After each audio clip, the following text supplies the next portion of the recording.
So ayan, magluluto tayo ng ginataang tuna.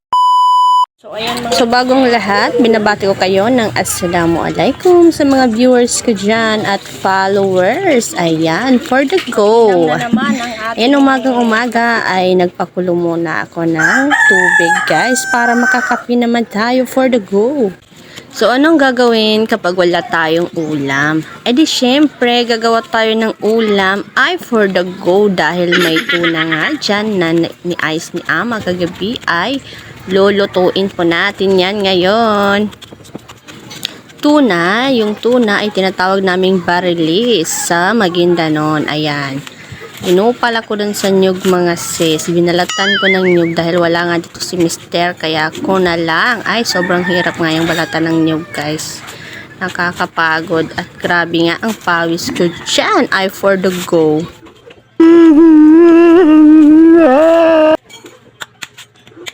Lahat kakayanin para may mauulam naman tayo ngayong hapon. Ay, for the go. Ganyan talaga yan mga sis dahil hindi tayo mayaman mga sis. Kaya wag upal-upal tanong sa mga nyug mga sis. Ay, ganyan talaga. At dapat doble ingat tayo mga sis. Kasi mahirap na magka-violation, diba? Baka hindi tayo tanggapin ni Mama Meta. Ay! Wala nang maraming dada mga sis. Ayan, nabalatan ko na nga ang niyog mga sis. At ayan, natapos na nga siya. Wow. After 1,000 years ay natapos na rin. At ayan. Bibiyakin na natin itong mga sis. Upakan tanodan mga sis. Tapos subatangin mga sis. Na ipambatad ko sa baso mga sis. Kabagi naman ko inamba mga sis. Masarap manggudinan. Balik ka no pakulon mga sis. Nagepak ko mga sis. Wow, adong basan nato nin ay nato. Ngayon pa itawag sa ani atunan niyuganan mga sis. Namba mga sis. Masarap po ninamba mga sis bagananan mga sis. Ano bang tawag sa inyo diyan guys? Paki-comment down below naman at don't forget to share.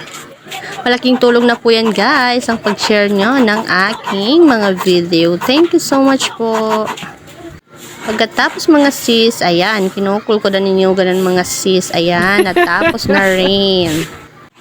Pagkatapos ay may natirang gulay dito sa bahay kagabi, kaya ayan, lalagyan din natin ng gulay ang ating ginataan para naman masarap. At ito na nga pala ang kanyang mga lamas. Ang ilalagay ko lang dyan is luya. Ayan, luya at green chili. Hiniwa ko lang po ng ganyan. O, ganyan lang sis. Para maalis ang lansa ng ating isda at yung green chili. Guys, for the go. Ayan na nga ang ating tuna. At ito nang yung lamas. Natapos na nga. At yan ang gulay natin. At niyog. Ito na yung barilis. Ayan. Ready na lahat mga guys. At nilagyan ko rin ito ng kalawag. Tinatawag namin kalawag guys. Anong tawag sa inyo? Luyang dilaw. Ganyan. Ikaw mga sis, nakatry ka na ba magluto ng ganyan? Yung tuna na ginataan tapos may halong gulay. Ay, for the go, napakasarap at hindi rin mawawala itong ating palapa guys.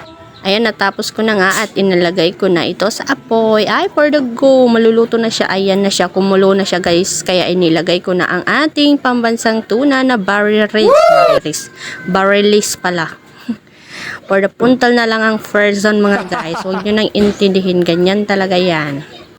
Ayun, pagkatapos ko nga ilagay ang isda, ay isununod ko na itong ating gulay. Ganyan. Pinakulo ko po ng mabuti ang gata ng niyog. Para magandang pagluto at masarap po ito mga sisi loves, mga papadayan. Ayan, nilagyan ko na rin ito ng asin at nam-nam. Ayan, pampalasa po mga guys. Isang kutsara lang po ng asin mga guys. Ganun. Kapag malapit ng maluto mga guys, ay ilagay mo na ang palapa na pampalasa. Ayan, ready to serve. Thank you so much for watching mga guys. Like and share. Ay, napakasarap naman talaga ito guys. At marami kang mauubos na kanin. Bye-bye!